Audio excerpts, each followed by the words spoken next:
안녕하세요. 박문기입니다.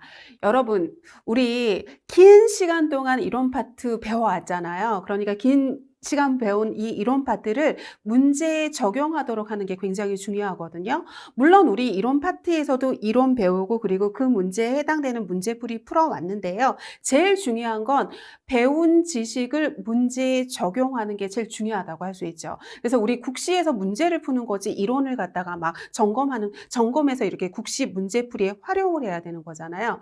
그래서 이번 시간서부터는 문제풀이로 들어갈 거고요. 그리고 마지막에는 우리 실전 모의고사 파트로 들어가도록 하겠습니다. 그러면 오늘은 문제풀이 첫 시간으로 요양보호 개론 파트에 대한 문제풀이 들어가도록 하겠는데요. 우리 파트 1에서 파트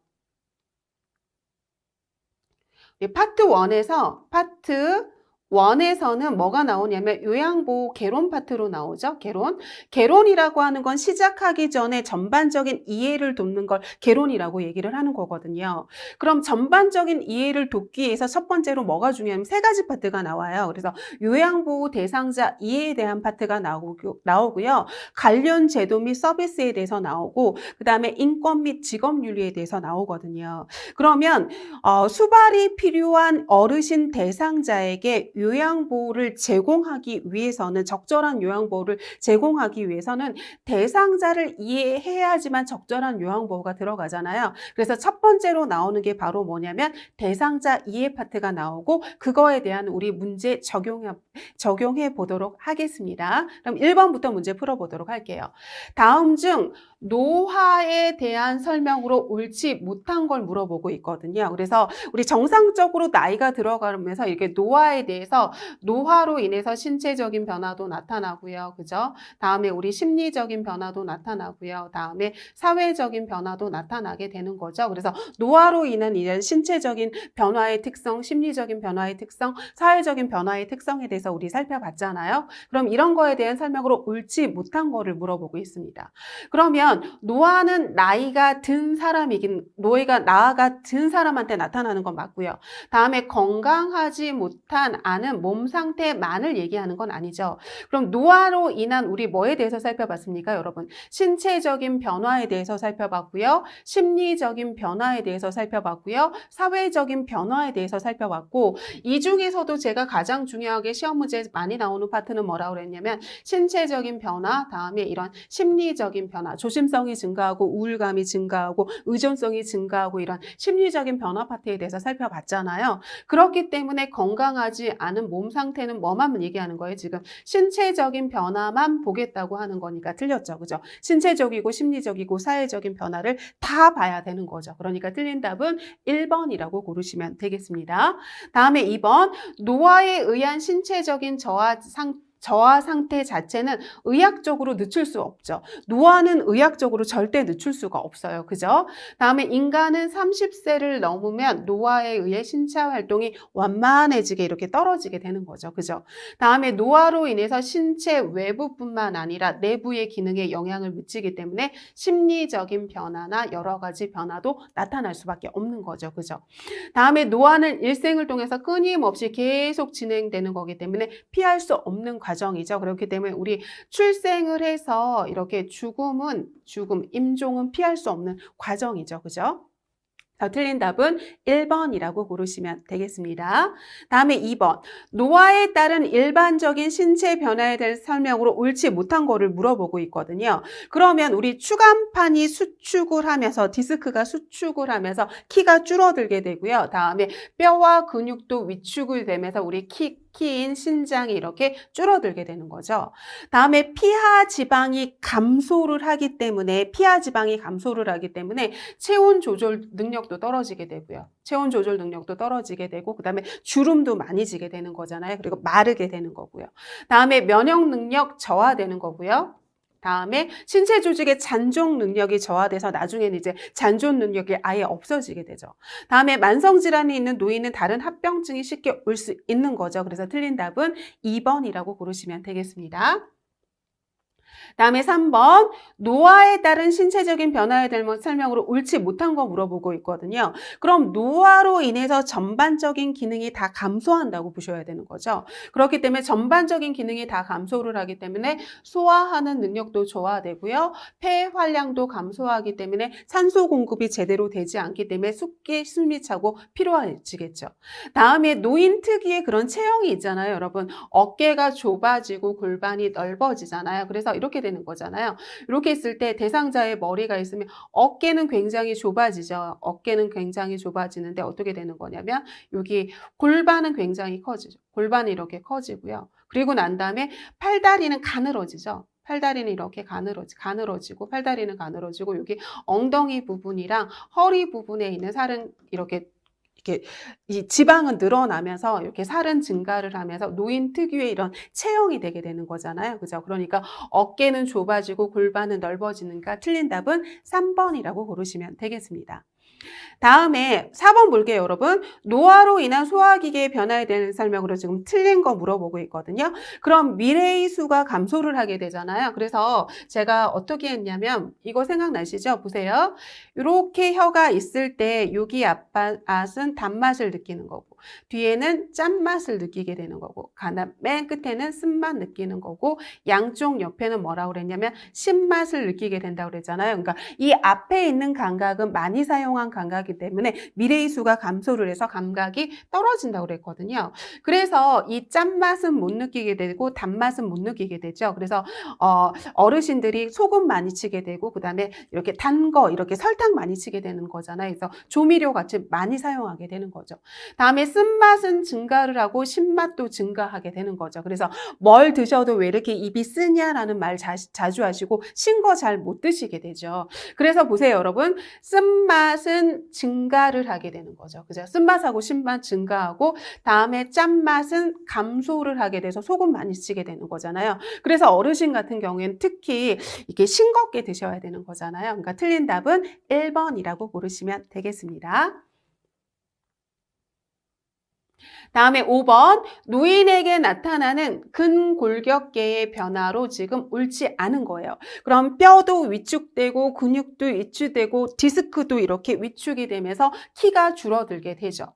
다음에 등이 이렇게 앞으로 굽게 되잖아요. 이런 자세를 취하게 되는 거죠. 그래서 등이 앞으로 굽으면서 자세의 변화가 와서 균형 감각이 이렇게 무너지면서 이렇게 골절이나 다른 사고 같은 거 많이 발생하게 되잖아요. 그리고 골다공증으로 인해서 자궁 충격에도 이렇게 골절되기 쉽죠. 다음에 근섬유의 수가 크기가 감소해서 근육량 줄어들게 되고요. 다음에 제가 아까 그랬잖아요. 팔다리는 얇아진다 그랬잖아요. 팔다리는 얇아지면서 여기 엉덩이랑 허리 쪽에 있는 지방은 이렇게 증가를 하게 된다 그랬죠. 그러니까 팔다리의 지방은 감소하고 얇아지고 엉덩이와 허리의 피하 지방은 증가하게 되는 거죠. 그러니까 틀린 답은 5번이라고 고르시면 되겠습니다. 다음에 6번 다음 중 노화에 따른 신체 변화에 대한 설명으로 옳지 못한 거를 물어보고 있거든요. 그러면 당뇨병 걸리기 쉽죠. 당뇨병 걸리기 쉬워서 우리 인슐린 분비의 감소나 인슐린 분비에 문제가 생겨서 당뇨병 걸리기 쉽고요. 다음에 체온이나 맥박수 감소하고요. 다음에 여성의 경우는 폐경으로 인해서 에스트로겐 분비가 안 돼서 분비물이 감소하게 되기 때문에 위축성 질염 잘 발생하죠. 다음에 갑상선 크기가 감소를 하죠. 갑상선 크기 감소하면서 갑상선 호르몬이 제대로 나오지 않아서 신진대사가 제대로 이루어지지 않기 때문에 쉽게 피곤하게 되고 피부도 이렇게 안 좋아지게 되게 되는 거죠. 다음에 공복 시 혈당이 상승하면서 이렇게 당뇨병에 이렇게 걸리기 쉬운 거죠. 그죠? 그러니까 틀린 답은 4번이라고 고르시면 되겠습니다. 다음에 7번 노화로 인한 피부계의 변화에 대한 설명으로 옳지 못한 걸 물어보고 있어요.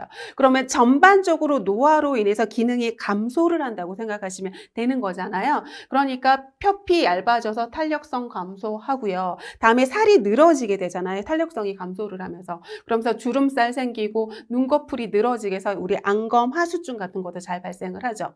다음에 손톱하고 발톱은 굉장히 두꺼워지면서 부서지기 쉽죠. 그죠? 그래서 손톱이 이렇게 얇아지는 게 아니라 손톱하고 발톱이 두꺼워지고요. 그리고 이게 부서지기 쉽죠. 부서지기 쉽게 되는 거죠. 그러니까 틀린 답은 3번이라고 고르시면 되겠습니다. 다음에 상처 회복 지연되고 궤양 잘 생기고요. 다음에 검버섯 등도 잘 생기게 되는 거죠.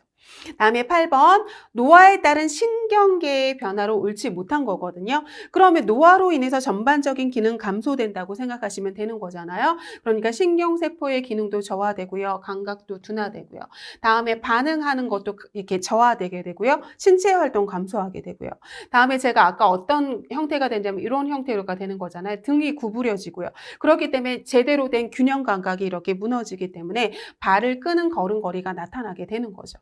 그런데 제가 신경계의 변화에서 반드시 알아두라고 한 게 있었거든요. 이건 반드시 기억하셔야 되는데요. 단기 기억과 장기 기억에 대해서 알고 계셔야 되거든요. 여러분, 단기 기억은 무슨 기억이냐면 최근 기억을 얘기를 하는 거고요. 그죠? 다음에 이 장기 기억이라고 하는 거는 오래된 기억을 얘기를 하는 거잖아요. 그래서 노화로 인해서 나타나는 신경계의 변화는 단기 기억은 상실하는 경향이 있고요. 다음에 이 장기 기억은 유지하는 경향이 있는 거죠. 그래서 최근 기억은 자꾸 잃어버리고요. 다음에 옛날 기억은 자세하게 기억을 하시거든요. 그렇기 때문에 여기에서 보시면 장기 기억은 옛날 기억은 유지하고요. 다음에 이렇게 최근의 기억은 단기 기억은 상실하는 경향이 있는 게 굉장히 중요한 거죠. 그러니까 틀린 답은 몇 번이냐면 4번이라고 고르시면 되겠습니다. 다음에 9번 노화에 따른 감각기계의 변화로 설명으로 지금 옳지 못한 거를 물어보고 있거든요. 감각기계예요. 감각기라고 하는 건 시각, 후각, 미각, 청각 뭐 이런 거를 얘기를 하는 거죠. 그럼 노화는 눈의 노화가 일어나겠죠. 당연히. 눈의 노화가 일어나서 밝은 것보다 어두운 것을 좋아한다. 말이 안 되죠, 여러분. 밝은 것을 좋아하죠. 왜냐하면 빛을 받아들이지 못해요. 빛을 받아들이지 못하기 때문에 이렇게 어두움의 그런 걸 적응하지 못하거든요. 그러니까 빛을 받아들이지 못하니까 굉장히 밝은 걸 좋아하시죠. 그러니까 틀린 답은 1번이라고 고르시면 되겠습니다. 다음에 노인성 난청도 굉장히 중요하잖아요. 그래서 노인성 난청으로 우리 고음성 난청이 생기죠. 그래서 고음으로 얘기하면 안 되잖아요. 그죠? 그리고 여성보다 남성 노인에게 더 많이 생기는 거고요. 다음에 맛에 대한 감지 능력의 저하로 조미료 넣은 거 좋아하죠. 그래서 우리 아까 짠맛 잘 못 느낀다고 했었잖아요. 그렇기 때문에 뭐 많이 넣게 되냐면 소금 같은 거 많이 사용하게 되는 거죠. 그죠? 다음에 후각세포로 후각 둔화되고요. 다음에 통증의 정도는 증가하지만 통증에 대한 민감성은 감소하게 되는 거죠. 왜냐하면 감각 기능이 이렇게 떨어지게 되는 거기 때문에 여기저기 아프다고 하는 건 늘어나지만 그걸 느끼는 그런 민감성은 좀 둔화된다고 생각하시면 되는 거죠. 그래서 답은 1번이라고 고르시면 되겠습니다. 다음에 10번 노화에 따른 신체 변화에 대한 설명으로 옳지 못한 거를 물어보고 있거든요. 그러면 관절이 마모돼서 이런 기형이 초래돼서 뭐가 되는 거냐면 우리 퇴행성 관절염 생기잖아요. 퇴행성 관절염 같은 거 생기게 되는 거죠. 다음에 포도당 대사 능력이 감소되는 거면서 당뇨병 잘 생기게 되죠. 그죠? 다음에 노인의 시각 체계의 변화로 눈부심이 증가하죠. 그래서 빛을 잘 받아들이지 못하게 되고요. 다음에 여성 노인은 성 관련 기관이나 조직의 기능이 위축이 되게 되죠. 그래서 우리 폐경으로 인해서 에스트로겐 분비가 안 되면서 질이 위축이 돼서 위축성 질염 같은 거 발생을 하는 거거든요. 다음에 남성은 당연히 테스토스테론이 남성 호르몬이잖아요. 그럼 남성 호르몬이 적게 분비가 되겠죠. 노화로 인해서 많이 증가하는 게 아니라서 틀린 답은 5번이라고 고르시면 되겠습니다. 다음에 11번 노화에 따른 심리적인 특성이에요. 심리적인 특성. 옳은 거를 물어보고 있어요. 그럼 노화로 인해서 여기저기 기능이 감소하게 되고 여기저기 아픈 데가 증가하고 그러니까 우울증 경향이 증가할 거예요. 그러면서 이렇게 은퇴를 하게 되고 이렇게 사회적인 활동이 감소를 하게 되잖아요. 그렇기 때문에 외향성이 아니라 내향성이 증가를 하게 될 거고요. 다음에 조심성은 증가하게 되죠. 왜냐하면 여러 사회 경험이 쌓였잖아요. 그러니까 실패하지 않으려고 일을 서두르지 않고요. 천천히 진행하려고 하는 이런 조심성의 증가가 나타나게 되고요. 다음에 친근한 사물에 이렇게 집착하려고 하죠. 그래가지고 아주 오래된 보기 정말 버려야 될 물건을 가지고 계시고 막 이러잖아요. 왜냐하면 그 오래된 물건에는 추억이 깃들여 있기 때문에 그러는 거죠. 다음에 의존성이 증가하게 증가하게 되죠. 왜냐하면 신체적으로도 노화하게 되고 정신적으로도 노화하게 되고 사회적으로 은퇴를 경험하시면서 의존성이 증가할 수밖에 없는 거죠. 그러니까 답은 3번이 답이라고 고르시면 되겠습니다. 다음에 12번 노인의 심리적인 특성을 물어보고 있거든요. 그러면 융통성이 없대요. 그럼 융통성이 없다는 게 바로 뭐냐면 경직성을 얘기를 하는 거거든요. 그럼 보세요, 여러분. 경직성이라고 하는 건 생각이 지금 굳은 거예요. 생각이 지금 굳은 거거든요. 생각이 지금 딱딱하게 굳은 거예요. 생각이 굳었기 때문에 융통성이 없을 수밖에 없는 거죠. 융통성이 없는 거고요. 다음에 융통성이 없다는 건 뭐를 싫어하는 걸까요? 변화를 싫어하게 돼요. 변화를 싫어하게 되고 되게 고집스러워지는 거죠. 그러니까 융통성이 없어지고 변화 싫어하고요. 그러니까 변화를 싫어해서 익숙한 것에 이렇게 고수를 하게 되고요. 다음에 새로운 방식으로 일 처리하는 게 저항한다는 게 지금 변화 싫어하고 고집스러운 거잖아요. 경직은 사고, 생각이 굳어서 융통성 없고 변화 싫어하고 고집스럽게 옛날 거를 고수하는 걸 융통성이라고 이게 경직성이라고 하는 거거든요. 그러니까 답은 3번이라고 고르시면 되겠습니다. 다음에 13번 노인의 심리적인 특성에 대한 설명으로 잘못 설명한 거예요. 그러면 주변 사람들에게 적대적으로 대처하기도 해요. 다음에 매사에 결단이 빠르지 않아요. 왜냐하면 여태까지 살아오면서 경험치가 많이 쌓였거든요. 실패에 대한 경험치 같은 게 쌓였기 때문에 조심성이 증가를 해요. 조심성이 이렇게 증가를 하기 때문에 빠르게 결정하지 않고요. 서서히 결정하려고 하고 신중해지려고 하거든요. 그러니까 틀린 답은 2번이라고 고르시면 되겠습니다. 다음에 14번 노인의 사회적인 특성이에요. 사회적인 특성에서 가장 중요한 건 뭐냐면 은퇴이죠. 은퇴인 거죠. 그럼 은퇴로 인해서 경제적인 수입이 감소를 하기 때문에 의존성이 증가하게 되는 거잖아요. 자립이 아니라 어떻게 되는 거냐면 의존성이 증가하게 되는 거죠. 그러니까 틀린 답은 1번이라고 고르시면 되겠습니다. 다음에 15번 노인의 사회적인 특성에 대한 설명으로 옳지 못한 거 물어보고 있거든요. 노인에게 사회적 역할 변화가 생기는 대표적인 사건은 은퇴죠. 은퇴를 하면서 사회적인 관계에 줄어들게 돼서 우울증 같은 경향도 많이 증가하게 되는 거고요. 다음 이제 노화로 인해서 배우자와 사별하기도 하고 가까운 친구와 사별하는 되잖아요. 그럼 이런 경우에 심한 허무감 갖게 될 수밖에 없고요. 특히 남성 노인 같은 경우는 외부에서 활동을 하던 사람들이기 때문에 은퇴로 인해서 그런 사회적인 활동이 이렇게 줄어들게 되기 때문에 위축하게 되고 그다음에 고독감 잘 느끼게 되죠. 다음에 여성 같은 경우에는 키우던 자녀들, 내 손이 필요한 자녀들이 이제 독립을 하면서 떠나면서 빈둥지 증후군 같은 거 생기면서 슬프고 외롭고 고독하고 상실감 느끼게 되는 거잖아요. 그래서 빈둥지 증후군은 여성에게 잘 느껴지는 건데 이런 거로 인해서 자식 부양의 부담이 사라지면서 홀가분해지게 되면서 슬프고 외롭고 고독하고 이런 거 느끼게 되는 게 바로 5번이니까 5번이 틀렸다고 보시면 되겠습니다. 다음에 요즘 새롭게 이렇게 가족의 형태가 됐는데 이렇게 핵가족화 되면서 노부부만 살게 되거나 아니면 노인 1인 가구가 이렇게 증가하고 있잖아요. 그렇기 때문에 노인 부모랑 자녀가 근거리, 가까운 곳에 살면서 지금 자녀의 볼살핌을 받는 걸 우리 뭐라고 하는 거냐면 수정 확대 가족이라고 하죠. 그래서 답 4번이라고 보시면 되고요. 다음에 17번 노인과 가족관계에 대한 설명으로 옳지 못한 거거든요. 그러면 이렇게 은퇴를 경험하면서 이렇게 남성 노인들이 집으로 돌아왔잖아요. 그럼 함께하는 시간이 늘어나면서 동반자적인 관계로 이렇게 가게 되는 거죠. 그러면서 어떻게 되는 거냐면 공동으로 참여해야 되는 게 이렇게 늘어나게 되는 거죠. 그래서 가사 및 자녀 양육 이런 거에 대해서 공동으로 참여하게 되는 동반자 관계로 가게 되는 거고요. 다음에 자녀가 이렇게 나가게 되잖아요. 출가하게 되면서 부부만 남게 되면서 빈둥지 증후군 경험하게 되고요. 다음에 현대 사회에서의 고부 갈등은 가족의 기능을 상실하게 되고 부부가 이렇게 갈등을 잃게 되고 이 부부 간의 관계가 이렇게 파괴되고 가족 기능의 상실까지 초래하게 될 수 있는 거죠. 다음에 조부모는 이제 자녀를 양육해야 된다는 그런 책임에 대해서 벗어나게 되면서 이렇게 손자녀를 양육을 하면서 대리 경험도 하게 되고 좀 더 너그러워지고 막 이러면서 어떻게 되는 거냐면 손자녀의 성장과 사회적인 성취를 통해서 대리 만족을 느끼게 되는 거죠. 다음에 노년기에 이르면 형제 자매는 더 이상 경쟁할 필요가 없잖아요. 그죠? 더 이상 경쟁할 필요가 없기 때문에 갈등 관계가 사라져가지고 더 좋아지는 관계를 보이는 거지 갈등이 이렇게 강화되는 건 아니죠. 그러니까 틀린 답은 5번이라고 보시면 되고요. 다음에 18번 노인 부양의 해결 방법을 물어보고 있거든요.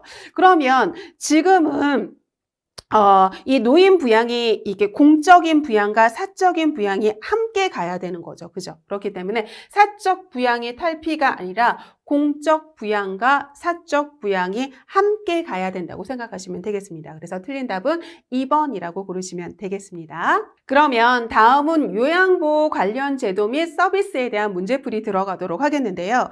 대상자에 대한 이해가 들어갔잖아요. 그러면 여러분들은 노인 장기 요양보험 제도 하에서 서비스를 제공하고 있잖아요. 그러니까 관련 제도 및 서비스에 대해서 알아보도록 하겠는데요. 그럼 이 관련 제도에서 가장 중요한 건 노인 장기 요양보험에 대해서 알아보는 게 제일 중요하겠죠. 그럼 이거에 관련된 문제풀이 풀어보도록 하겠습니다. 1번, 다음 보기에서 설명하고 있는 노인복지시설에 대해서 물어보고 있어요. 그럼 시설은 주거복지시설도 있고 의료복지시설도 있고 여가복지시설도 있잖아요. 그럼 여기에 해당되는 복지시설에 대해서 물어보고 있거든요. 그럼 여기에서 가장 키포인트 되는 단어만 이렇게 찝으시면 되는 거거든요. 보세요, 여러분. 학습 프로그램을 제공한대요. 그러면 이게 지금 학습, 배우는 프로그램이잖아요. 그럼 학습 프로그램을 제공하는 건 교실에서 하는 거죠. 교실. 그래서 노인 교실은 학습 프로그램을 제공하는 시설이라고 생각하시면 되는 거거든요. 그래서 이거는 노인 교실은 뭐냐면 이게 여가복지시설을 얘기하는 거죠. 노인 여가복지시설을 얘기를 하는 거죠. 그래서 여가 시간에 가서 하는 시설을 얘기를 하는 건데 이 여가복지시설에서는 노인복지관, 다음에 노인교실, 그 다음에 경로당이 있잖아요. 그 중에서 교실은 배우는 곳이니까 학습 프로그램을 제공하는 건 노인교실이라고 생각하시면 되겠습니다. 다음에 2번, 사회복지의 목적이에요, 여러분. 사회복지의 목적이거든요. 그럼 사회복지라고 하는 건 뭐냐면 보세요, 여러분. 소득을 보장해주고 어떤 고령이라던가 아니면 실직이라던가 이런 그 사회적인 위험에 빠졌을 때 소득을 보장해주고 의료를 보장해주는 게 사회복지잖아요. 그런데 이 소득 보장을 의료 보장을 해주는 게 두 가지잖아요. 첫 번째는 뭐예요, 여러분? 소득 능력이 있는 사람한테 해주기도 하고 다음에 나라 세금으로 소득 능력이 없는 사람한테 세금에 의해서 조세로 인해서 소득 보장과 의료 보장을 해주잖아요. 그러면 이렇게 소득 능력이 없는 사람한테 나라 조세로 해주는 거잖아요. 그러니까 이걸 갖다가 우리 뭐라고 하는 거냐면 사회 통합이라고 하는 거죠. 그죠? 사회 통합이라고 하는 거죠. 그래서 소득 능력이 있는 사람한테 걷어서 나라 조세로 인해서 소득 능력이 없는 사람을 도와주는 거니까 사회 통합에 해당되는 거지 사회 다양성에 해당되는 건 아니거든요. 그러니까 답은 1번이 틀렸다고 보시면 되겠습니다. 다음에 3번, 사회복지의 특징으로 보기 어려운 걸 물어보고 있거든요. 그러면 사회복지라고 하는 건 어디에서 해주는 거죠, 여러분? 국가가 국민에게 해주는 거거든요. 국가가 국민에게 이 국민이 다양한 사회적인 위험에 빠졌을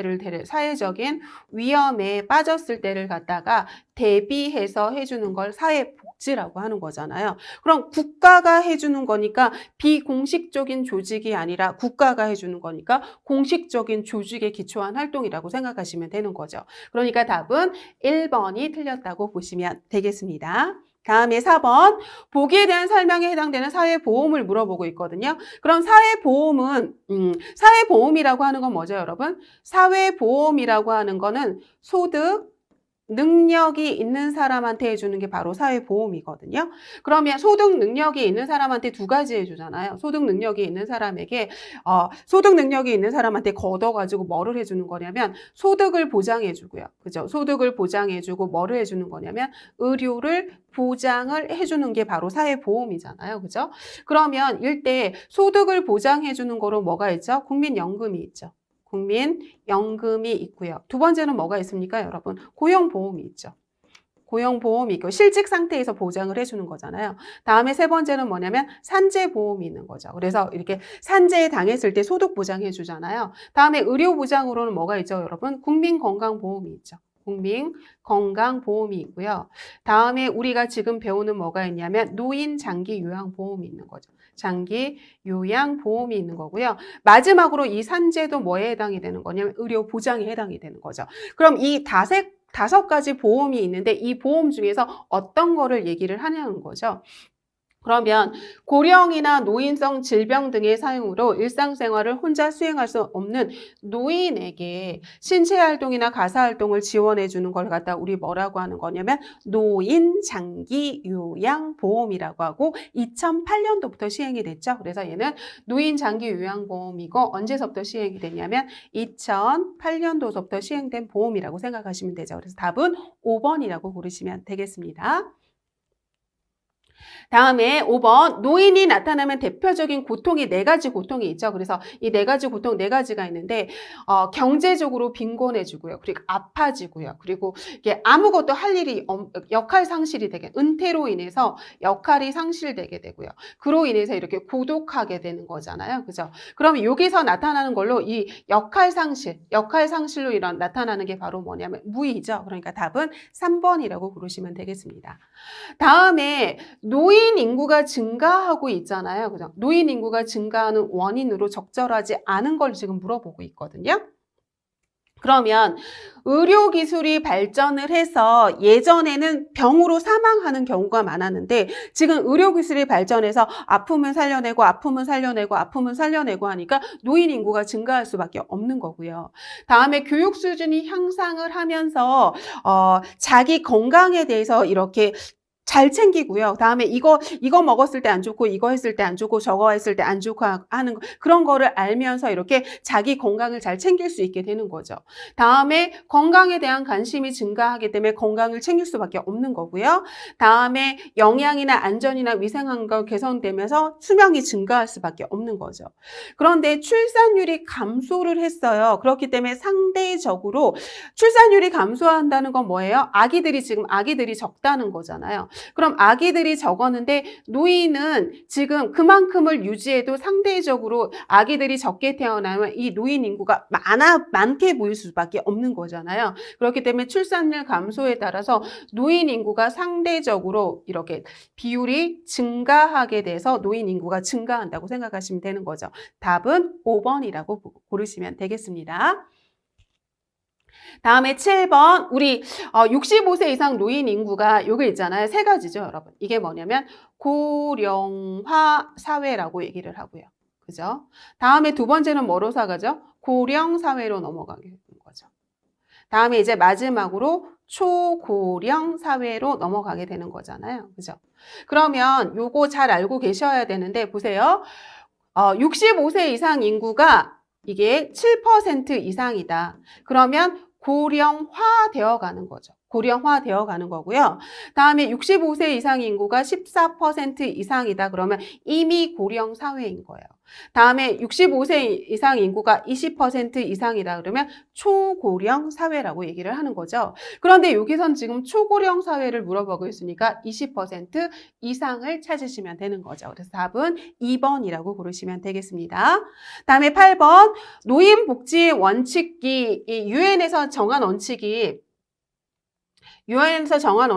몇 가지가 있잖아요, 여러분. 몇 가지가 있는데 이게 노인복지 원칙이 이게 있잖아요. 독, 참, 보, 자, 존 해가지고 5가지 원칙이 있잖아요. 독립의 원칙, 참여의 원칙, 보호의 원칙, 다음에 자아실현의 원칙, 존엄의 원칙에서 이 5가지 원칙이 있는 것도 알고 계셔야 되는 거죠. 그럼 이 원칙 하나하나에 대해서도 알고 계셔야 되는데 이 중에서 참여의 원칙에 대한 설명이 아닌 걸 물어보고 있거든요.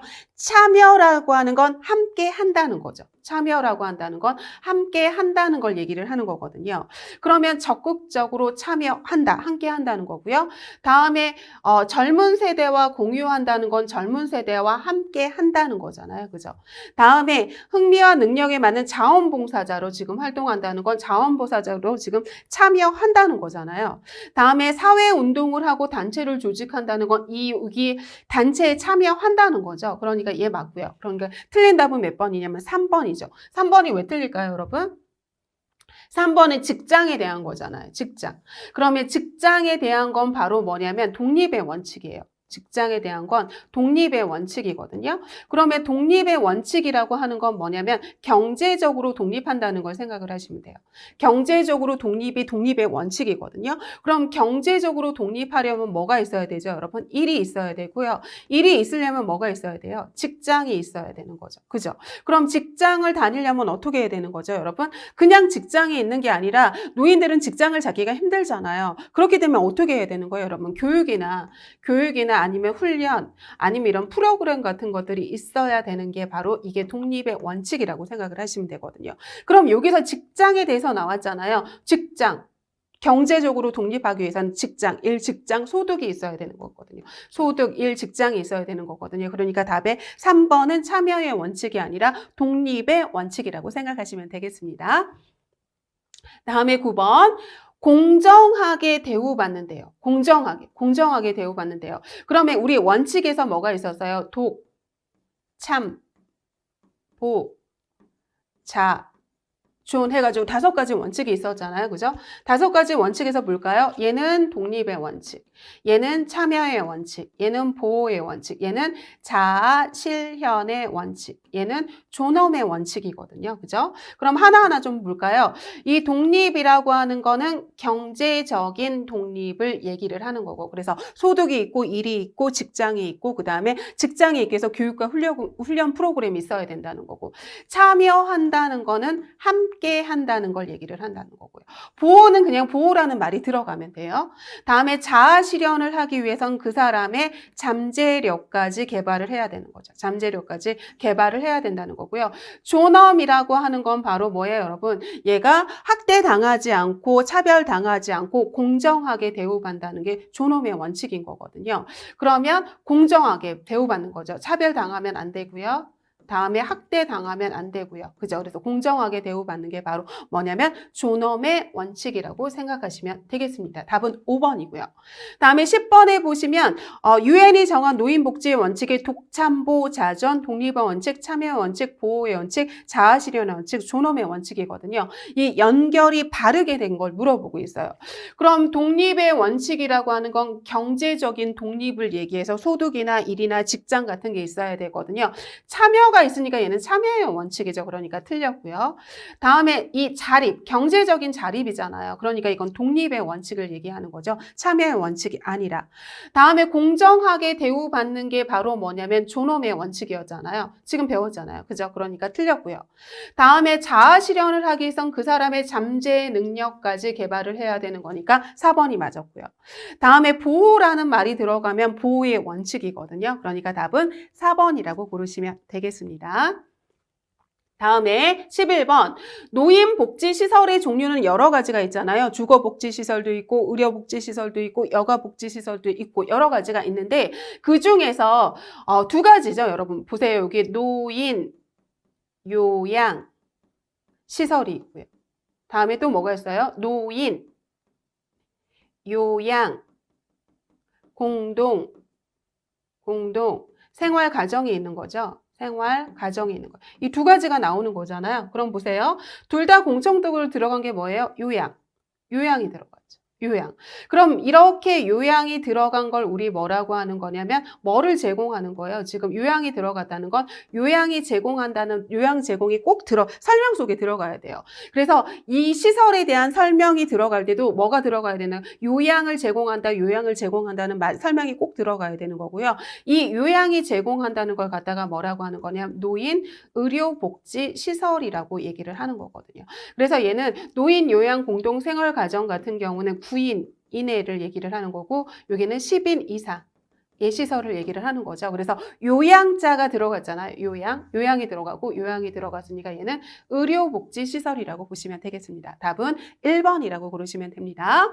다음에 12번 주거복지시설이에요. 지금 사는 거예요. 이거는 뭐예요, 여러분? 지금 입소해가지고 사는 거죠. 그래서 주거생활에 지금 일상생활에 필요한 편의를 제공해주는 시설이잖아요. 그러면 사는 걸 얘기를 하는 거거든요.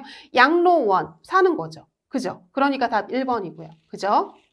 그러면 복지관은 잠깐 가는 거고 경로단도 잠깐 가는 거고 노인교실도 잠깐 가는 거잖아요. 그러니까 얘는 뭐예요? 여가복지시설이죠. 다음에 여기는 요양이 들어갔습니다. 요양이 들어가면 제가 무슨 시설이라 그랬냐면 의료복지시설이라고 했거든요. 그러니까 답은 주거복지시설은 양로원, 양로시설을 생각하시면 되겠습니다. 다음에 13번 장기 요양급여 대상자예요. 지금 대상자예요. 그럼 대상자는 3가지 조건을 갖다가 충족을 해야 되는 거거든요. 그러면 첫 번째 조건은 65세 이상이어야 돼요. 그죠?